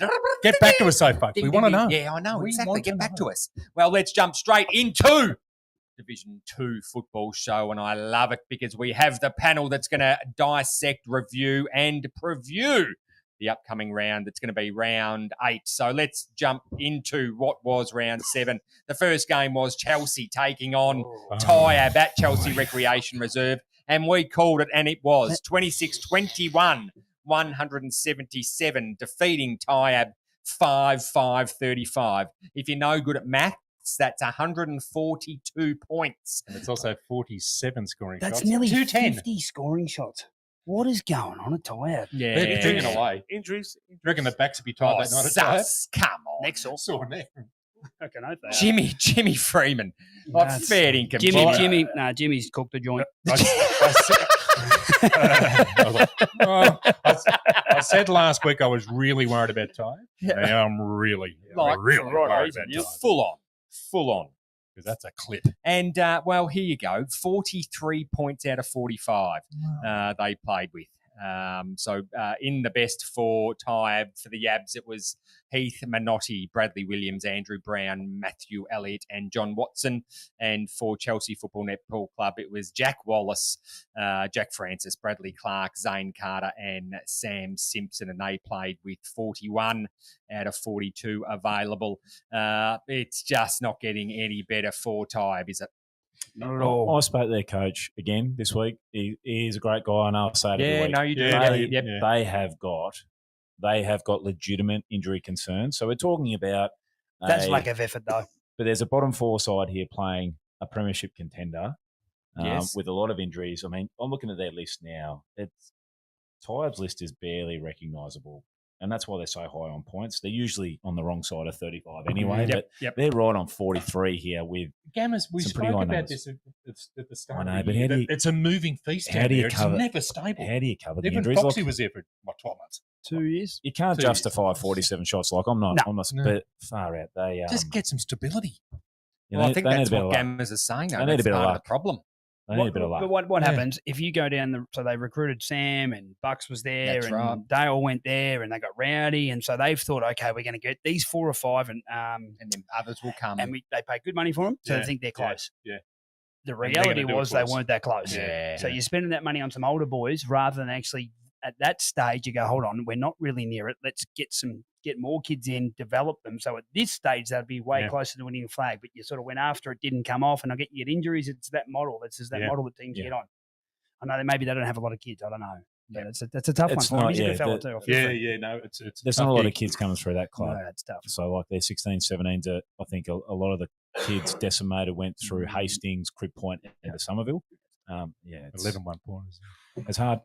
The next game was Crib Point taking on Somerville Football Netball Club at Crib Point Recreation Reserve. And, well, she doesn't get much closer than this. It was a 1-point win to Crib Point Football Netball Club, 12-7-79 to 12-6-78 in the best for Crib Point. It looked a little bit like this. It was Max Verco, Archie Shepherd, Max Coughlin, Lee Sheehan, and Jet Bower. What's that? Oh, sorry. And officiating might have been. And 35 points out of 44. And for some of you, it was Lockie Gil-Renouf, Ethan Watts, Kai Sapata, Oliver Heavey, and my mate Luke Birdo. Birdo, of course, the legend that is Birdo. Gamma's a point, mate. From all reports, you had the game pretty much stitched up, and then there was some pretty poor officiating that took place. And I know you can't necessarily comment on it, mate, but we definitely can, Spook, and you're let down from all reports. Sounds like it. Yeah, I heard it wasn't Gammas. I heard on the grapevine that there's some pretty ordinary umpiring decisions and some 50s and stuff like that. But there's history there with that bloke. He's not a great umpire, so it doesn't surprise you. Yeah, we've copped him at Bombers there for a while. It's harder than local people. It was a big day down there. Crib Point. Love going to Crib Point, by the way. Yes, great. Well, you love it. But you great place. You love it. I might have been, I might have been quoted as not loving it, but I think you said you did. You work just around the corner. I've been down there for a good decade. Yes. Yeah. It feels like home. One might have fell in love with it by now. Yeah, and Mase works there, so. Yeah, exactly. Sorry, Mase. Yeah, I was going to mention that, but anyway. Looks like you paid. Yeah, it It was a big day. They had their past players there, past players day, sponsors day. I think 85 premiership team was there. So big crowd, good day. We probably named our best side for the year, to be fair. But now that he's gone, I can say it. Mase come in after 4 weeks, probably a touch underdone, to be fair. Started like a blaze, but probably went out of it a little bit. Tom Roberts played his first game for, I think we're up to 710 days or something since he'd last played. And he's royalty at Somerville, as the Roberts family is, with Matty being the president. He dislocated his shoulder 3 times, just can't catch a break, this guy. So we were down to 3 on the bench pretty early in the second half. Still managed to get a couple of goals in front with about 5 to go, and then some stuff happened, and there'll be some meetings and emails sent this week, no doubt. At the end of the day, the 4 points won't change. No, so credit to Crib Point. You've got to play the full 2 hours, however they pan out. And there was a mark taken by Peter Whelan on the boundary line with 30 seconds left, and he kicked a left foot snap through, 5 seconds left on the clock, and they beat us by a point. Finish. It just doesn't get any easier for some at the moment. But Gammers, it looks like you're playing some decent footy. This has got a familiar look about it. 2024, you went in this 10-game winning streak. Yeah. You're knocking on the door again, mate. You're going to have to do it again. Geez, I'm hearing that a lot. You're going to have to do it again. It's hard to recreate because you can't use the same messages. So I'm searching long and hard, but we copped some flack, and deservedly so, for the Rye game. Like, all credit to Rye, but we were pretty ordinary against Rye. That we were much better against Crib Point, but we're still not playing 2023, 2024 football for whatever reason. But we're pretty close. I think I took something from Lee last week. He talked about the 4-minute mile, and once you broke it, it just kept getting broken. We're that close. I reckon once we get a win, we will get on a roll, because our side on paper is I think top 3. Yeah. Oh, it's no question about that. It was remiss of me to Crib Point played with 35 points, and Somerville played with 31. Spook, you got anything to add to that, please? I feel for Gammers. That's a 1 point loss. You'd rather lose by 10 goals, I reckon, at 1 point, particularly when umpires are shit. Hard to sleep. It's a tough one. I know Gammers can't say much, but we bang on about the umpires all day, but the umpiring standard is not getting any better. So as well as doing their rounds and putting all this time into what they do, put some more money in the umpiring, coach them better, get a better job. It makes for a better game. Yep, I agree. Well said there, Spook. The next game was Hastings taking on Coringal, and it was closer than what I thought it was going to be. Hastings, Coringal, I don't think they would have been too unimpressed with, too unimpressed. Well, they nearly kicked 50 points at the start. No, exactly right. So Hastings too strong at the Hastings Club, 8-16-64, defeating Coringal 7-6-48. And for the first time in a long time, Kev Lilac didn't put his name in the best. Sings the song. Yeah, good on him. Great man, Kev. But the club, they celebrated hard because the twos got up as well. I think they're for their first win as well. So they had a great day out. The best for Hastings, it looked a little bit like this. Cade Foster, Logan Panov, Jack Slocum, Thomas Musillo, and Jake Millwood. They played with 43 out of 46. And for Coringal, it was, where'd that go? Teddy Banks, Louis Barber, Balin McLeod, Lockie Cowell, and Robertson Timothy, the man with 2 first names. Is that right? What's wrong with that? Robertson Timothy Robertson? There's some word on the street that Coringal probably should have won this game. Oh, and they played with 35 out of 44 points sus. So 3/4 time, it's Coringal by 8 points. They don't score in the last quarter. Yeah. Oh, wow. So they're getting better. So I think this was a cracking game from what I've been told. And it probably was always going to be 2 sides that have battled pretty hard and are coming from where they're coming from. But Hastings didn't score in the first quarter. Coringal didn't score in the last quarter. But I've heard the hour in between was cracking. Taking it half time. Yeah, that's a pretty good stat, isn't it?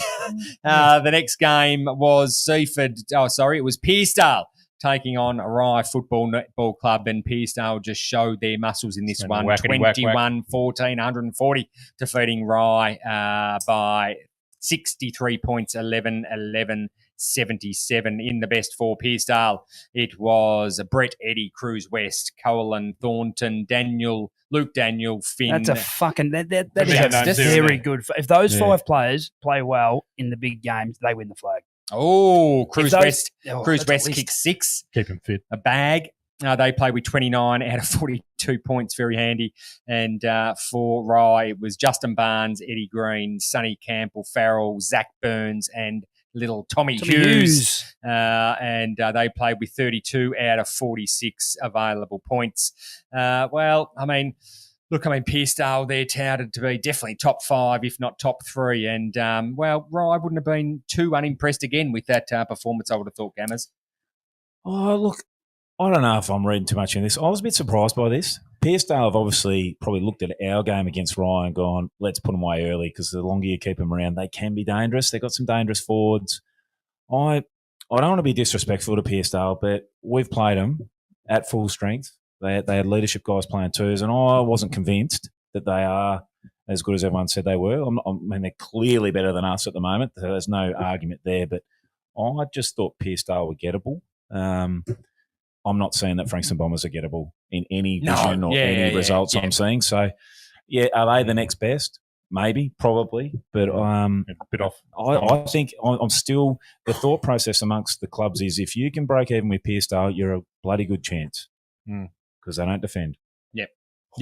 Well, I was going to say that the concern for them is you're playing Rye and they've let through 22 scoring shots there. That is a concern. You've 100%. whopped the team, but you still let 22 6, shots. This does happen in Div 2 a lot, though. The Div 2 teams there's a bit of a difference defensively. I've always thought the Div 2 teams don't defend. That is a concern because if Rye are having 22 shots against you, Bombers are probably going to have a fair bit. You see, you look at us. And we can't score, but we can defend. Yeah. Like no one's scoring it. We're like the 4th best defense in the comp, and we're 9th on the ladder. But the other top teams aren't defending that way. So I reckon it leaves it a bit open, but I'm not sure. I'm not sure. I think Pearsdale probably defend maybe the worst out of those top 3 or 4 teams. Okay, I like that. You'd seen them. The next game was Seaford taking on Bomb Beach at RF Miles Reserve. Bomb Beach in the end, 2 strong, 17-14. 116 defeating Seaford by 31 points, 12-13, 85 in the best for Seaford. It was Lachlan Osborne, Tom White, Riley Harper, Angus Giddings, Constable and Hunter Quint. They played with 38 points out of 44. And for Bomb Beach, it was Tom McKinley, Dimitri Fasoulis, Joseph Fisher, Jonah O'Connor and Jack Sullivan. And they played with 32 out of 45 available. Good game of footy. Seaford in front by a couple of goals and high scoring. Yeah, they're flicking around pretty good. Good Bomb Beach are going pretty well. Yeah, they're going in the fight. Good coach, great coach. Great coach. Troy Schwartz has them absolutely on song, and they've come from the ashes like a phoenix sus. Come from nowhere and will stay in the 5 with that percentage. Yep. Don't mind it. Yep. Nope, don't mind that at all. And the next game was, of course, we called it the Spook Cup. It was the halftime. Go and get your come on, bring the cup over. No, they'll put some photos up. All right, no, very good. Well, there is the cup. It was the Spook Cup, and I've just lost it there. It was the Spook Cup. It was actually the selection table match of the round, and how could it not be?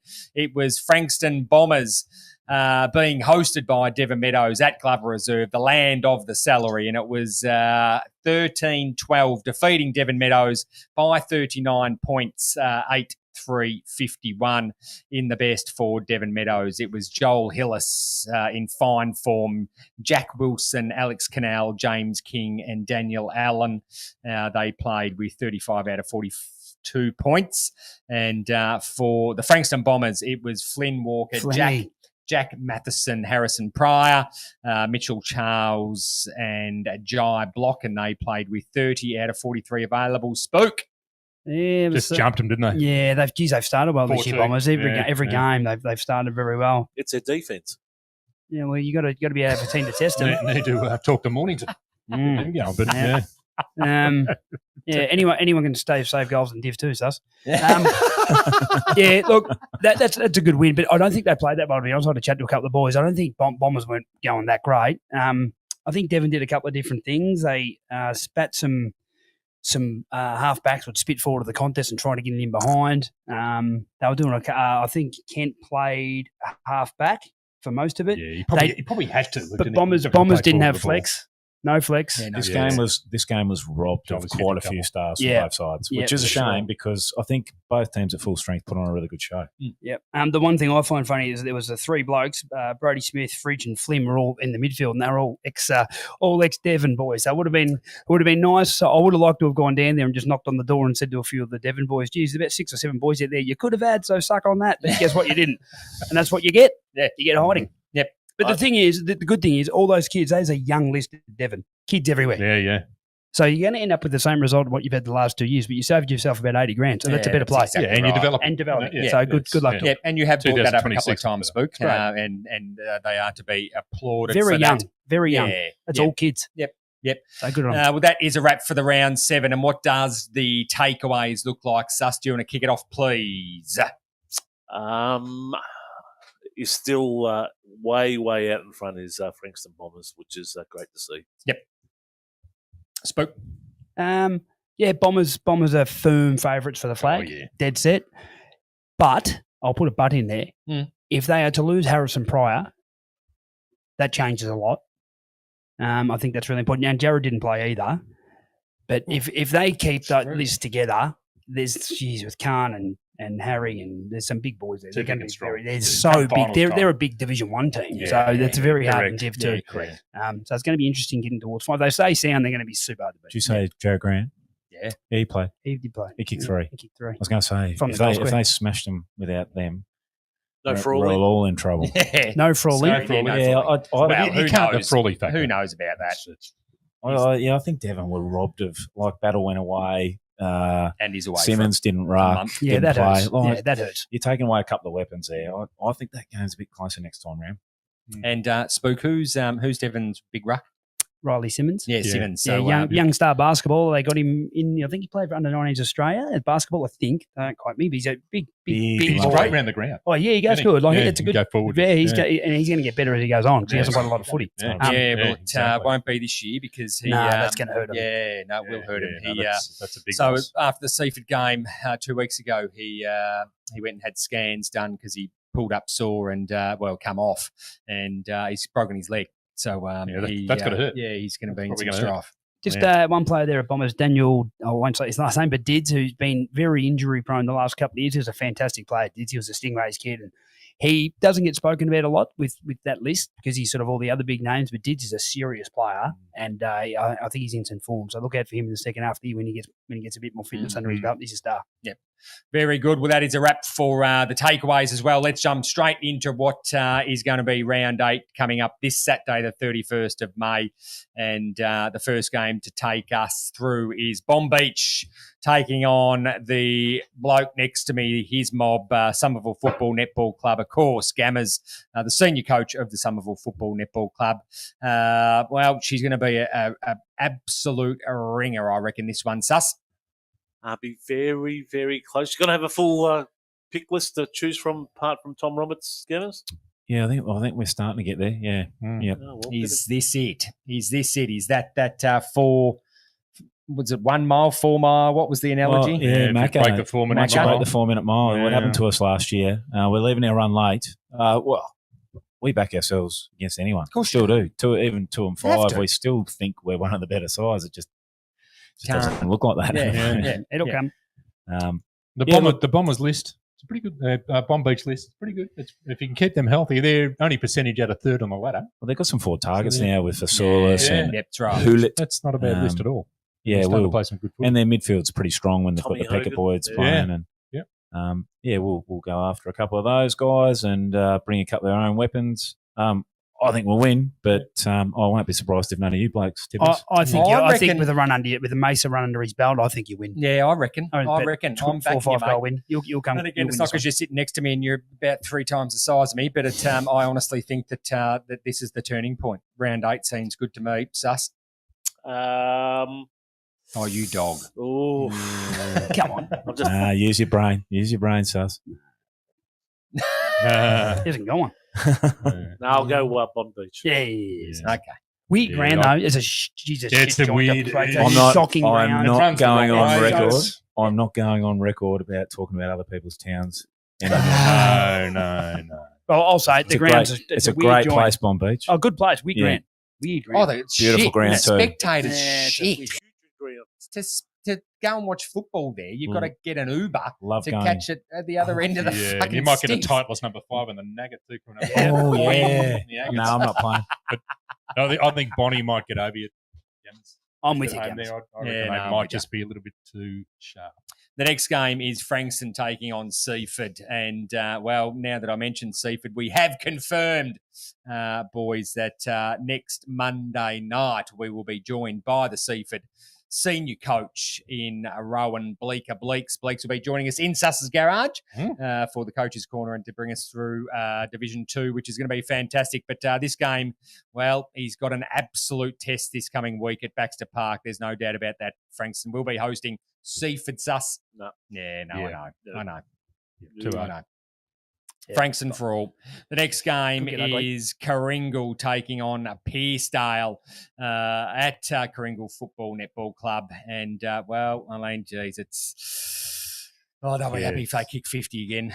Just got a beautiful, beautiful draw piece, don't they? Yes. Yeah. They really- Yes. they- Funny about that. Kind of, yeah. Pierced up by 70 at a minimum. Yeah, Pearcedale smack 'em. minimum, absolute minimum. 70 points or 70 scoring shots? Goals. Either. You reckon? 70 points. And this game too, this one's going to be an absolute rip snorter down at RJ Rowley Reserve. It's Rye taking on Hastings. And, well, Rye's coming along, but Kev's got them firing as well. So a winnable game for both, Sus. Oh, Hastings on a roll. They've won one. I think they'll get 2 on the trot here, and the place will be rocking. No, I don't think so. I think Rye are going to just flex their muscles a little bit at home, and the deck will be firing. And Rye for me. How will Kev's voice hold up if you have to sing the song? Yeah, I Twice, think West. yeah. one of the words. One of the Jeez, you'll words. be on. Yeah, you're going to put yourself in the best again. Right, win that. Yeah, Rye win that. Yeah, I don't I reckon No, Ride win that down Sus is there. shaking Ride his win head. that down there. The next game again is, I think this is some kind of cup. Maybe it's not. It's going to be at the pond though. It's Tyab taking on Crib Point, and unfortunately, Jimmy, it's not going to get any better for you, mate. You're going to be smacked again, I think. Unfortunately, just with a firing Crib Point at It the just moment. sounds like the Tyab's injury toll is just they just can't overcome that. Yeah, They'll have a better performance this week, but they won't. yeah, they will. Yeah, I reckon Kribby will be sore. It was a brutal game.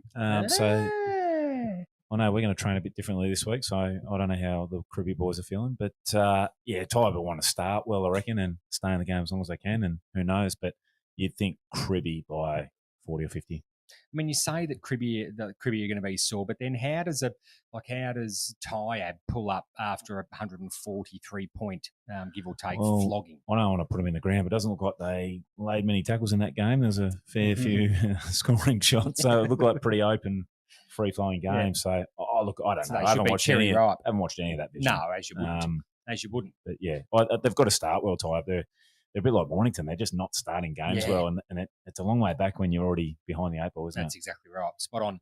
The next game is the selection table, halftime hero selection table match of the round. It's going to be Devon Meadows taking on Chelsea. It is going to be huge, Spook. Yeah, it's a big game, isn't it? Yeah, Massive. it is. Yeah, it is. Really is. I don't, off the top of my head, I can't remember the scores last year, but I think they won and won last year, Chelsea and Devon. Yeah, they were even. Yeah. I was pretty close. I'd expect Chelsea to win that. Devon had got a lot of young kids, still got some top end talent, but with Battle out, the Ruckman out, and a heap of kids, huge. Yeah. it probably tips a favour in way of Chelsea. Yeah, I tend to agree with that. Well, Yeah. Chelsea have had 13 individual goal kickers last week in a flogging. I understand that, but I don't reckon the back six of Devon are going to stop that. No. That's Onslaught. measurable coming in. Yeah, for sure. No, it's midfield.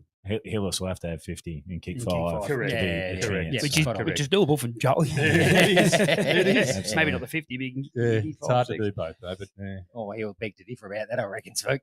Yeah, he'll fancy himself a 50. 50 and 6 That'd would be be a a handy jolly game. game. 50 and 6. That's a triple-double, isn't it, in It is. NBOs? It is. Simmons really hurts him, though. Yeah, Yeah, right, really. massive. Given him That first is use. absolutely who's huge. their backup, right?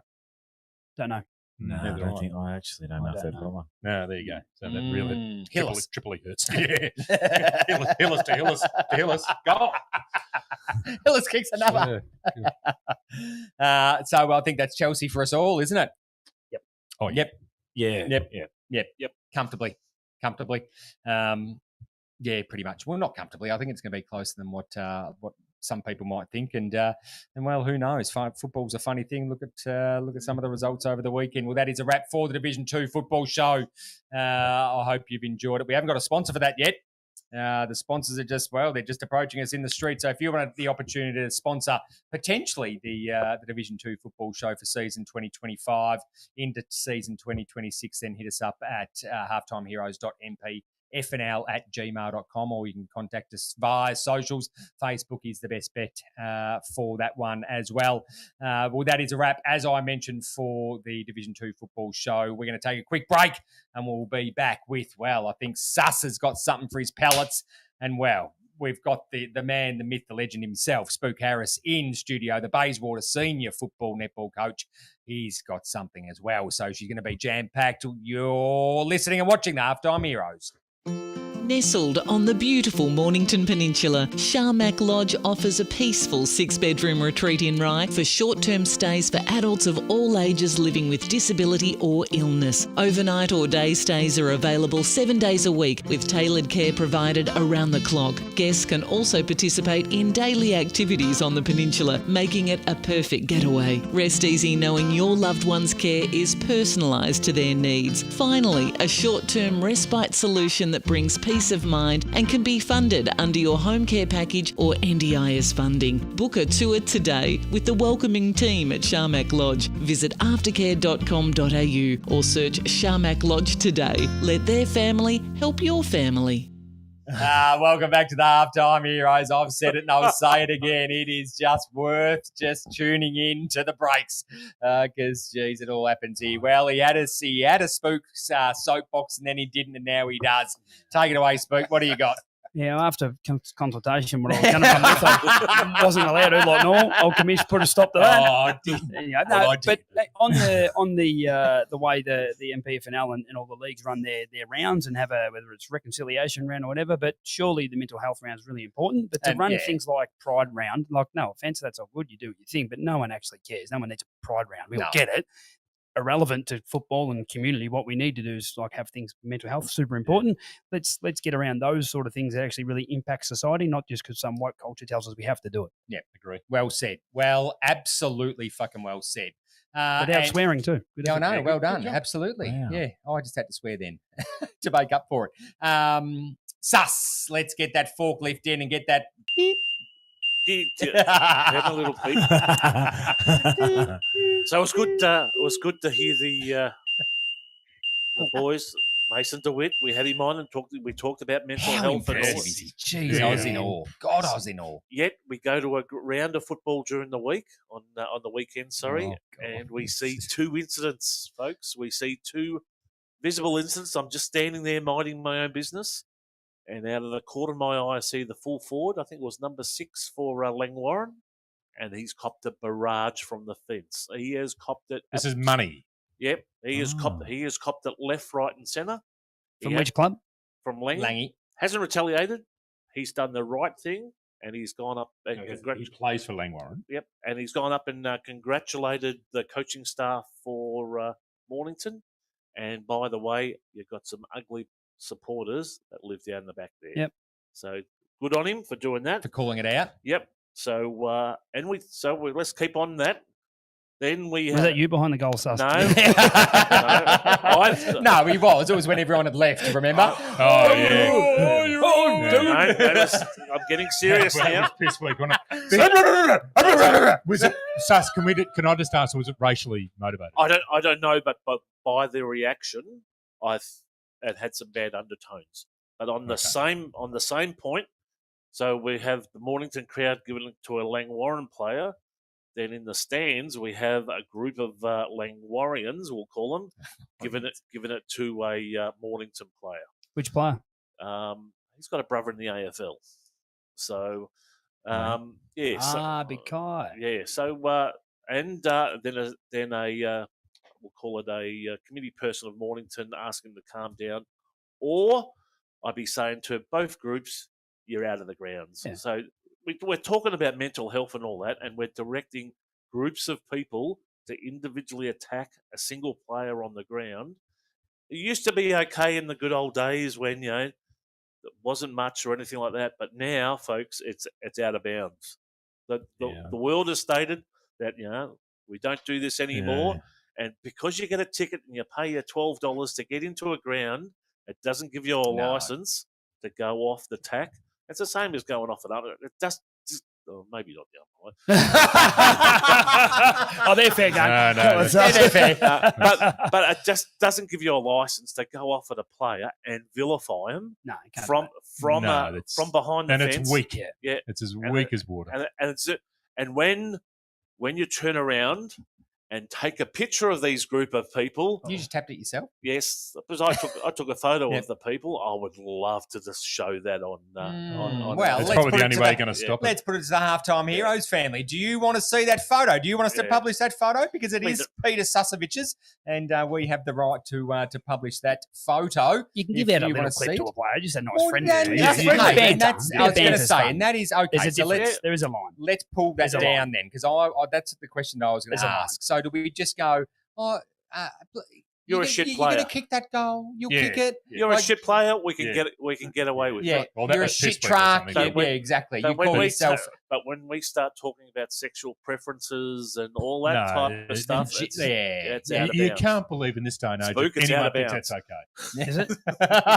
No, you just can't believe that anyone thinks that's okay. Yeah, that is just bizarre. And we've got kids there. We've got parents. Yeah, you got families, grandparents here. No, it's not on. And for a cheap laugh. The local footy environment, though, is hostile. It's a mixing pot of everything that could go wrong. Yeah. Yes. You've got semi-professional athletes that make mistakes and do really good things that come from all cultural backgrounds. Yeah. We've got clubs that largely supply on their bars, so there's a lot of alcohol going around, which... Yeah, as we all know, we've all been around long enough to know that tends to bring out the worst in people. Yeah. We're very patriotic to our clubs. I don't know what the solution is, because if we keep mixing those things together, we're going to keep talking about these issues. Well, maybe we should not do what the VAFA do and just ban alcohol at games. That'd solve it, but no one's going to do. I'd be happy with that. Ban alcohol. Do that. But then our clubs die. No, exactly. No. Would VAFA survive? Yeah, but we wouldn't down here. Yeah. Oh, there's your well, they don't pay their players. Oh, yeah. Not in cash. No, not in cash. In cars. In cars and jobs. I know. Rent-a-cars. Yeah, it's a tough a live unit. It's a tough watch, our local footy. It's tough. It's tough, I agree. I think there's... Well, when you're going well, it's not. It's great. Everyone wants to be your friend. But when you're losing, as we are, you cop quite a bit of flack. You didn't add the other aspect into the game, and it's and I hate to bring it up, but it's shit umpiring. There's one really poor decision that might go against a particular player, and not just the umpire's going to cop it, but the player's going to cop it as well. It's a great point, and I'd like to add to that. I don't reckon there's any teams in Div 2. I know Div 2 pretty well, and there is a couple of rougher sides. I don't reckon there's any teams that are going to whack the opposition. I don't think that's what's talked about on a Thursday night. Yeah. But what does encourage it is when they are wronged by a really poor decision, 100%, and then don't take control of the game and then continue to play decisions against the retaliating club. It's gone. It's a spot fire. It goes bang. Absolutely. That's when you get crowd involvement, you get player involvement. Yeah. And it turns really nasty. So very, very good from you, Sus. I like that very much. Your pallets just getting the job done again. And thank you, Spook, for your soapbox as well. We need to bring in a mental health round, and we need to do it ASAP. For all those people that are listening, please make it happen. Well, that is a wrap for the Halftime Heroes. I'd like to thank, of course, Mason Dewitt from Superstar from the Somerville Football Netball Club, and, of course, a director of Speak&Share as well, doing great things in our community across both sporting clubs, professional environments, and school environments as well. And thank you to you, Gammers, for getting him to come in. It's been in the making, hasn't it? But he was able to join us this week. He's a hard man to get hold of, Mase. So, yeah, we've done really well to get him in, and glad you enjoyed him on the show. Yeah, no, absolutely. What an impressive bloke he is. Thank so. you to you, Chief, Master Button Pusher, Executive Producer Extraordinaire, and the owner of this fabulous garage that graces us and puts us up every single week. And thanks to the Susovich Right family. on the footy oval too. And Barb's. Right on the oval. Yeah. Don't have to go far to No, I watch know. the footy, does he? I know. It's Just there. incredible. It's right there. Got the Right- slide. Got the right slide. behind There, us. got the slide Right there. behind For us. Kick it to me. Oh, hey, there we go. Thank you to you, Spook. I know your Thank you, time Adam. is very precious, mate, now Pleasure that to you be. are the senior coach of the Bayswater Football Netball Club, mate. Flying. You are absolutely riddled with fucking injury at the moment. It's not. I haven't seen anything like it for some time. And we've had 4, not only injuries, 4 times this year, I think, guys pulled out on Saturday morning with sickness or food poisoning or whatever. Yeah. Like, yeah, no worries. You have to do it. Softless cockers. It's hard to take, isn't it? It's hard to take as a coach. Yeah, no, it's all part of the journey. We'll be right. It's all part of the journey. journey. It all means more. It'll When all did be you- right When after. did you think it was all part of the journey? Everything will be all right after Pride round. Don't worry. Yeah. Pride round will fix everything. I was going to, I had a joke to say there, but I thought it feels like. I was like, sure. Thank you to you, Commish. Good on you, Adam. Always fun. As Always usual. fun, And Mase absolutely, was mate. fantastic. Oh, mate, That's it how was you do a fantastic. coach's That's how you. That's how you. Oh, jeez. Hey? Jeez. Hostile. Hostile intolerant. Sus has lost it. And Gammers, thanks to you, mate. Senior coach of the Somerville Football Netball Club. We love having you each and every week, mate. You're part of the furniture. Thanks for having me, boys. Good luck this week, Absolutely. Gammers. Thank you. Yeah. You Win too. that one. Good luck to both, to all that are playing, especially our heroes here on the Halftime Heroes, of course, Gammers and Spook, that are taking on games this week. But you have been watching and listening to Halftime Heroes. Good morning, good afternoon, and good night.